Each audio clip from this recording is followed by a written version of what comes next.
Assalamualaikum warahmatullahi wabarakatuh. Kami kelompok 1 mata kuliah Profesi Pendidik dan Tenaga Kependidikan Pendidikan Masyarakat akan menyampaikan presentasi mengenai hakikat organisasi profesi pendidikan nonformal yang beranggotakan Dila Dwi Pakusuma, Sri Andini, Nabila Paija, Salma Rasda Akmarti, Farhan Padilla Hikam, dan Hairina Milania. Selanjutnya, pembahasan akan dibahas oleh rekan-rekan saya. Pengertian organisasi profesi pendidikan nonformal. Organisasi merupakan suatu perserikatan manusia antara dua orang atau lebih yang di dalamnya terdapat susunan dan aturan serta sistem aktivitas kerja untuk mencapai tujuan bersama. Sedangkan profesi dapat diartikan sebagai suatu pekerjaan yang dilakukan sebagai kegiatan pokok untuk menghasilkan nafkah hidup dan mengandalkan suatu keahlian. Maka, organisasi profesi merupakan organisasi yang anggotanya adalah para praktisi yang menetapkan diri mereka sebagai profesi dan bergabung bersama untuk melaksanakan fungsi-fungsi sosial yang tidak dapat mereka laksanakan dalam kapasitas mereka sebagai individu. Tentang tujuan organisasi profesi pendidikan nonformal. Tujuan pada organisasi profesi pendidikan nonformal bertanggung jawab, menggapai, serta memenuhi tujuan-tujuan yang sangat luas jenis, level, maupun cakupannya. Pada kapasitas inilah muncul pendidikan nonformal yang bersifat multiproses. Terdapat tujuan-tujuan pendidikan nonformal yang terfokus di pemenuhan kebutuhan belajar taraf dasar, basic education, semacam pendidikan keaksaraan, pengetahuan alam, keterampilan vokasional, pengetahuan gizi, serta kesehatan. Perilaku sosial berkeluarga dan hidup bermasyarakat, pengetahuan umum, serta kewarganegaraan, dan gambaran diri dan nilai hidup. Fungsi organisasi profesi pendidikan nonformal. Dalam suatu organisasi, profesi pendidikan nonformal mempunyai fungsi diantaranya yaitu 1. Sebagai wadah untuk mengasah kompetensi para profesi kependidikan dalam menghadapi tantangan teknologi dan informasi yang berkembang semakin pesat. 2. Sebagai media untuk saling bertukar pengalaman, wawasan mengenai dunia pendidikan. 3. Sebagai pemersatu. Artinya, organisasi profesi pendidikan mampu menyatukan anggotanya demi tujuan bersama dalam menggerakkan para profesional untuk membentuk keprofesian. 4. Sebagai peningkatan kemampuan profesional suatu profesi. Fungsi ini tertuang dalam Peraturan Perundang-undangan Nomor 18 Pasal 61 yang berbunyi, tenaga kependidikan dapat membentuk ikatan profesi sebagai wadah untuk meningkatkan dan mengembangkan karir, kemampuan, kewenangan profesional, martabat, dan kesejahteraan tenaga kependidikan. Penilik adalah jabatan fungsional dan jabatan karir yang hanya dapat diduduki oleh PNS. Penilik mempunyai tugas, tanggung jawab, wewenang, dan hak untuk melakukan pemantauan, penilaian, dan bimbingan terhadap penyelenggara pendidikan luar sekolah. Kedudukan penilik adalah sebagai pelaksana teknis fungsional pendidikan luar sekolah pada dinas kabupaten atau kota atau dinas yang lainnya yang bertanggung jawab di bidang pendidikan luar sekolah. Penilik diangkat oleh bupati atau wali kota. Meskipun berkedudukan pada tingkat kabupaten atau kota, namun pelaksanaan tugas penilik adalah pada tingkat kecamatan atau desa. Pamong belajar atau PB adalah PNS yang mempunyai tugas, tanggung jawab, wewenang, dan hak untuk melaksanakan pengembangan model, pengkajian program, KBM, pembuatan percontohan, serta penilaian dalam rangka pengendalian mutu dan dampak pelaksanaan program pendidikan luar sekolah, pemuda, dan olahraga. Para pamong ini ada yang bertugas di BP PAUD dan Dikmas di masing-masing provinsi, ada 22 provinsi di tahun 2017, dan ada pula yang bertugas di SKB kabupaten atau kota. Berhubung secara sangat mencolok, tugas BP, PAUD, dan Dikmas di satu sisi sangatlah berbeda dengan SKB di sisi lain. Demikian pula tugas para pamong pada kedua instansi tersebut.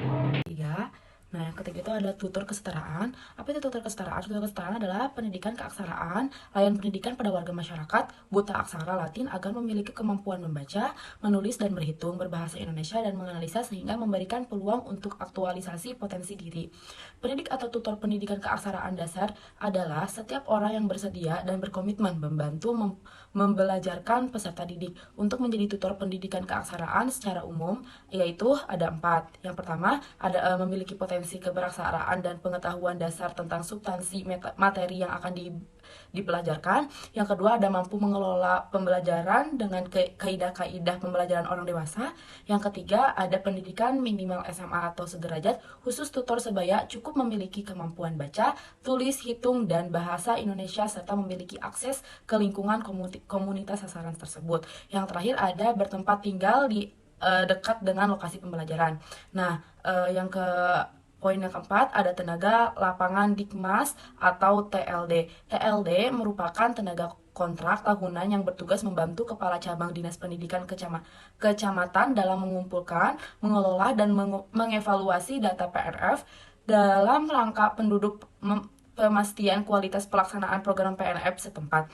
Menjadi TLD harus memiliki kualifikasi tingkat pendidikan S1, oleh karena itu tugas TLD disesuaikan dengan pengetahuan dan keterampilannya. Pada awalnya tugas ini adalah tugas penilik, namun setelah penilik berubah fungsi menjadi tenaga fungsional, maka tugas tersebut diambil alih TLD. Dengan demikian tugas TLD semakin berat karena di samping melaksanakan tugas sebagai memantau program PNF, pemilik juga bertugas membantu Kepala Cabang Dinas Pendidikan Kecamatan untuk merencanakan dan memastikan kualitas program di kecamatan. Dengan kualifikasi yang dimiliki TLD, maka TLD diposisikan sebagai pemikir dan pekerja. Tugas ini sangat berat karena kualifikasi yang dimiliki pada umumnya lebih tinggi dari staf tenaga kependidikan yang ada di Dinas Pendidikan Kecamatan. Tidak jarang seorang TLD harus bekerja tanpa mengenal waktu dan banyak pula yang bekerja di daerah khusus. Yang terakhir yaitu fasilitator desa intensif atau FDI. FDI itu merupakan tenaga kontrak berpendidikan sarjana, satu sarjana eksata dan satu lagi non eksata, yang bertugas memberikan layanan pendidikan non formal yang merata dan berkualitas, terutama bagi masyarakat yang bermukim di desa-desa dengan kategori terpencil atau tertinggal. Dalam rangka memberikan pelayanan pendidikan non formal yang merata dan berkualitas, terutama bagi masyarakat yang bermukim di desa-desa dengan kategori terpencil dan tertinggal, ataupun kantong-kantong sasaran pendidikan non formal, diangkat 2 orang fasilitator desa intensif atau FDI yang berpendidikan sarjana, masing-masing sarjana eksata dan non eksata. Tugas FDI sebagai tenaga lapangan dalam rangka akselerasi pengentasan desa tertinggal tentu saja memiliki ciri dan semangat kerja yang berbeda dengan tenaga pendidikan non formal lainnya. Selain memotivasi masyarakat agar mau dan mampu meningkatkan dirinya, FDI juga melakukan pemetaan potensi ekonomi desa untuk digarap sebagai mata pencaharian masyarakat sekitar. Strategisnya, peran FDI tersebut tidak diimbangi oleh pemberian penghargaan dari pemerintah. Honor yang diterima masih minim, jumlah ini juga masih dianggap kurang apabila ditinjau dari kemahalan suatu daerah. Contoh organisasi profesi yang berkaitan dengan pembelajaran masyarakat. 1. IPABI, Ikatan Pembelajar Indonesia. IPABI merupakan organisasi profesi serta organisasi perjuangan pembelajar seluruh Indonesia. Pembelajar merupakan tenaga fungsional yang berstatus selaku pendidik pada jalan pembelajaran non-formal berkedudukan pada unit pelaksana teknis pusat serta unit pelaksana teknis dinas. 2. IPI, Ikatan Penilik Indonesia. Selaku ada aspirasi Forum Penilik Indonesia dalam memperjuangkan harkat serta martabat penilik. Keberadaan organisasi IPI selaku organisasi profesi senantiasa dilibatkan dalam pembuatan kebijakan atau aturan-aturan yang berkaitan dengan jabatan penilik. 3. FKPKBM, Forum Komunikasi Pusat Kegiatan Belajar Masyarakat. Forum Komunikasi PKBM merupakan organisasi kemasyarakatan berskala nasional beranggotakan segala PKBM yang berperan untuk mewadahi kedudukan dan PKBM dalam memajukan kesejahteraan universal serta mencerdaskan kehidupan bangsa. FKPKBM bermaksud mewujudkan cita-cita bangsa Indonesia semacam tertuang dalam Mukadimah Undang-Undang Dasar Republik Indonesia 1945. Ialah mewujudkan kesejahteraan universal serta mencerdaskan kehidupan bangsa, serta bertujuan mewujudkan PKBM mandiri, maju, dan berpegang teguh pada prinsip bermanfaat serta berdaya guna untuk kemaslahatan warga. 4. HIPKI, Himpunan Penyelenggara Pelatihan dan Kursus Indonesia.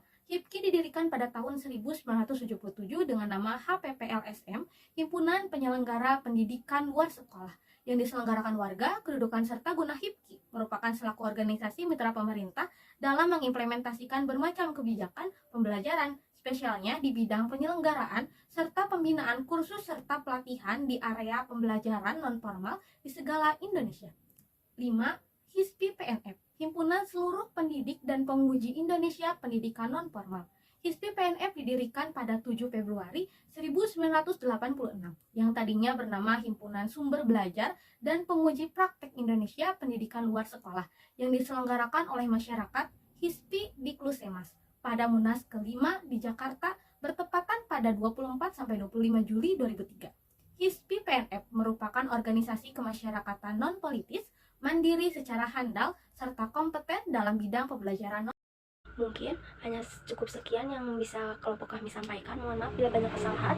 Ditutup saja dengan doa. Rabbana atina fid dunya hasanah wa fil akhirati hasanah wa qina adzabannar. Wassalamualaikum warahmatullahi wabarakatuh.